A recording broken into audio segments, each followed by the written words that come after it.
संशोधन भनेको के हो भने थपगढ गरिएको क्या त्यहाँ शिक्षा ऐनमा संशोधन नचाहिएका कुरा घटाउने चाहिएका कुरा थप्ने त्यही हो संशोधन भनेको। थपगढ गर्ने के नचाहिएका कुरा छन् भने हटाइदिने चाहिएका कुरा छन् भने थप्ने त्यही हो संशोधन भनेको।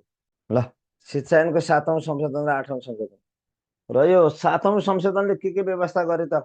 ल घुम्ती विद्यालय सञ्चालन 7औं संशोधनले घुम्ती विद्यालय सञ्चालन विकट हिमाली क्षेत्रमा भनेर यही हो विकट हिमाली क्षेत्र घुम्ती विद्यालय सञ्चालन ग्रामीण विकास कोषको व्यवस्था अध्यापन अनुमति पत्रको व्यवस्था गाउँ शिक्षा समितिको व्यवस्था। यो सुन्नुहोस् है 7औं संशोधनले के गर्यो भन्ने कुरा जान्नु पर्यो। कहिले कहिले सोधिदिन सक्छ।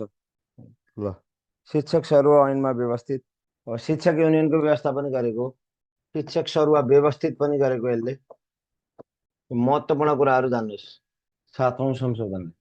अब 8औं संशोधनले विद्यालयको संरचना 9-4 गरेको भनेको प्रारम्भिक बाल विकासलाई विद्यालयको संरचना 9+4 यो 9+4 भनेको प्रारम्भिक बाल विकासलाई के गरेको हो उच्च माध्यमिक शिक्षा खारेज यति बेलै भएको ए विद्यालयको संरचना 9+4 भनेको प्रारम्भिक बाल विकासलाई प्रारम्भिक बाल विकासलाई केमा पनि विद्यालय तहमा पनि विद्यालय संरचनामा समावेश। यो भनेको 9+4 भनेको एउटा। ल अर्को राष्ट्रिय परीक्षा बोर्ड गठन कसलाई हटाएर ल परीक्षा नियन्त्रण कार्यालय र उच्च माध्यमिक शिक्षा परिषदलाई गाभेर राष्ट्रिय परीक्षा बोर्ड। ल शैक्षिक गुठीको व्यवस्था शैक्षिक शैक्षिक गुणस्तर परीक्षण केन्द्रको व्यवस्था शैक्षिक गुणस्तर परीक्षण केन्द्र पनि यति बेला यही नियम परीक्षण केन्द्र यही समावेश गरेको। ल शैक्षिक गुणस्तर परीक्षण केन्द्र पनि यही समावेश गरेको। अनि माध्यमिक शिक्षाका प्रकार 3 माध्यमिक शिक्षा 3 प्रकार के हुन् अहिले पछाडि लेख्दिन्छु। माध्यमिक शिक्षा 3 प्रकार पनि यसैले गरेको हो। माध्यमिक शिक्षा 3 प्रकार पनि यसैको व्यवस्था हो।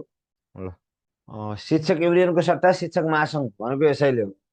शिक्षक युनियनको सट्टा शिक्षक महासंघ यसैले भनेको शिक्षक महासंघको व्यवस्था पनि यसैले। ल यति जान्दा हुन्छ। ल यो निर्देशिका बनाई लागू गर्न सक्ने पनि यसैले भनेको यो निर्देशिका बनाई लागू गर्न सक्ने पनि यसैको हो।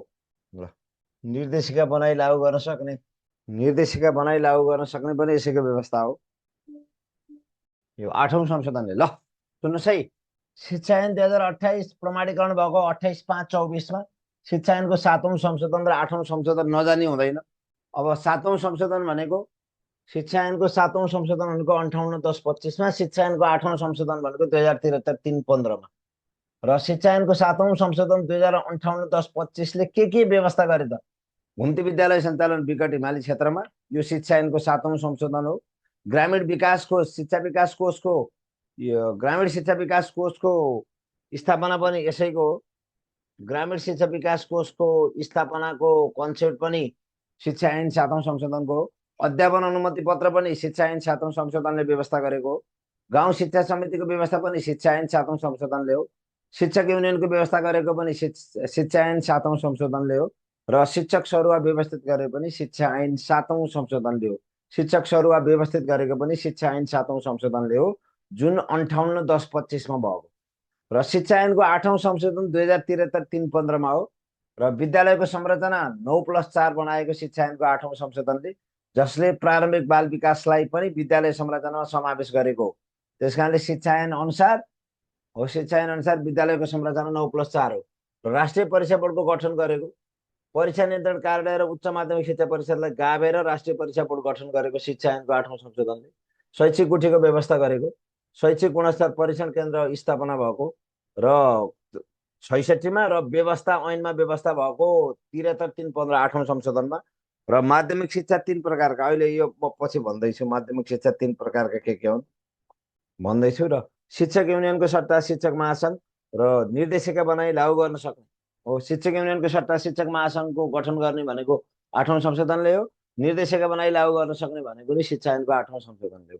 र हालपटक शिक्षा ऐन कतिौं पटक संशोधन भएको छ थाहा पाउनु भएको छ?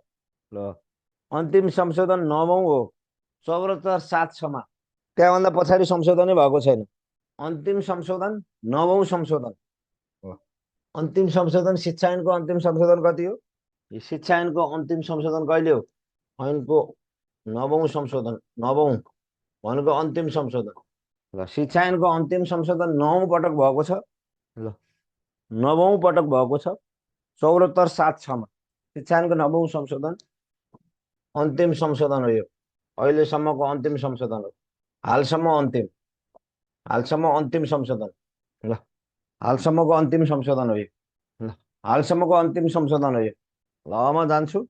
माध्यमिक शिक्षाका प्रकारका तर्फ जानु पर्यो पहिला।